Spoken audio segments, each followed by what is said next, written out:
In this video lecture, we will see how to express the rate of reaction in terms of different reactants and products. This is in continuation to our previous lecture on rate of reactions, right?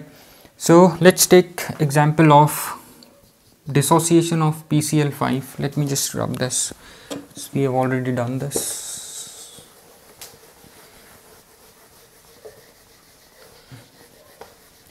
Let's take the dissociation of phosphorus pentachloride. PCl5 will dissociate to give you PCl3 plus chlorine, right?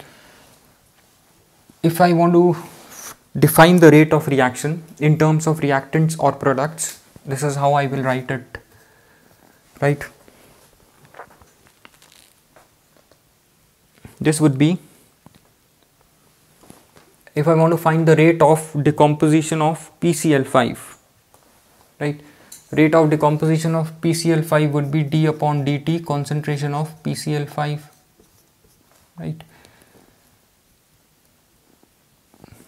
Right, and this would be negative, right? Or this is equal to concentration of product PCl3 upon dt. This is equal to Cl2 upon dt. Right. So from here it is clear that rate of reaction can be given in terms of any of the reactant or product, right?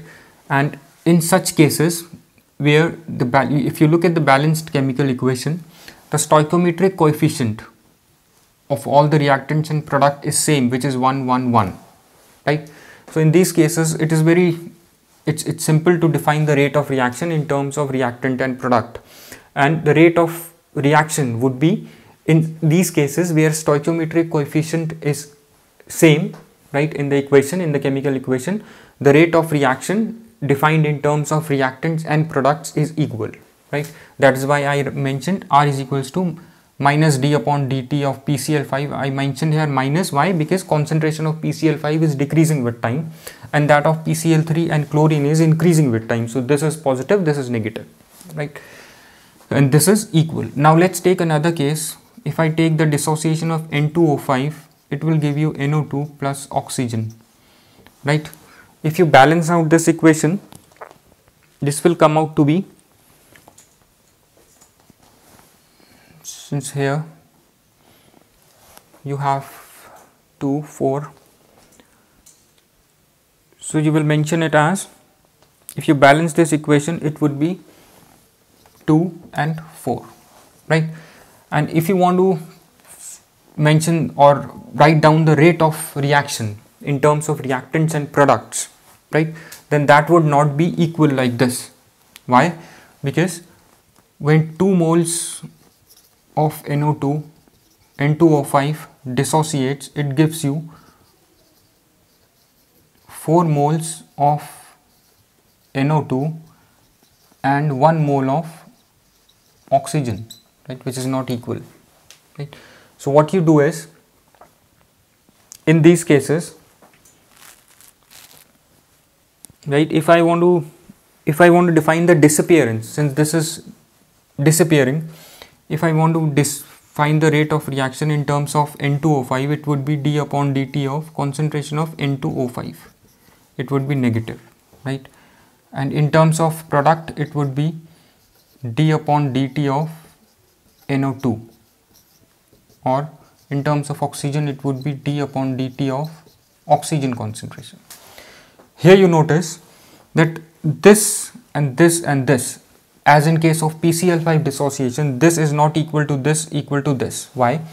Because if you look at the chemical equation, here 2 moles of N2O, 4 moles of NO2 is forming, right, from 2 moles of N2O5, and at the same time only 1 mole of oxygen is getting formed, right? So here what we do is, in order to equalize this rate of reaction, we will divide the rate of reaction with the stoichiometric coefficients. Here the stoichiometric coefficient for N2O5 is 2, for NO2 is 4, and for oxygen is 1. So in order to equalize this rate of reaction, we will define it as rate is equals to minus 1 upon 2 d upon dt of N2O5 equal to, this would be equal to 1 upon 4 d upon dt of NO2, right, and this is equal to d upon dt of oxygen concentration, right. This is how we will define the rate of reaction for such chemical equations where the stoichiometric coefficients are not equal, right. So here, and remember the sign, in case of reactants it's always negative, for products it's always positive, right. So when the stoichiometric coefficients in the chemical equation is not same, right, is not equal, then you divide the stoichiometric coefficients, you divide this rate of reaction with the stoichiometric coefficient, and this will make this equal, right, rate of reaction in terms of reactants or products. This is when stoichiometric coefficients are not equal. So what you do is, let's take it for a general reaction. General reaction A plus BB will give you CC plus DD, right. If this is the general reaction, then the rate of reaction would be A, B, C and D are stoichiometric. This small a, b, c, d, these are stoichiometric coefficient, right. So rate would be minus 1 upon A dA upon dt is equals to minus 1 upon B dB upon dt is equals to 1 upon C dC upon dt is equals to 1 upon D dt upon dt, right. So here, when stoichiometric coefficients are not equal, we divide the rate of reaction with the stoichiometric coefficients A, B, C and D, right. This is how, in order to equalize the rate of reaction in terms of reactants and products, right. So I hope this is clear to you, right. Thanks.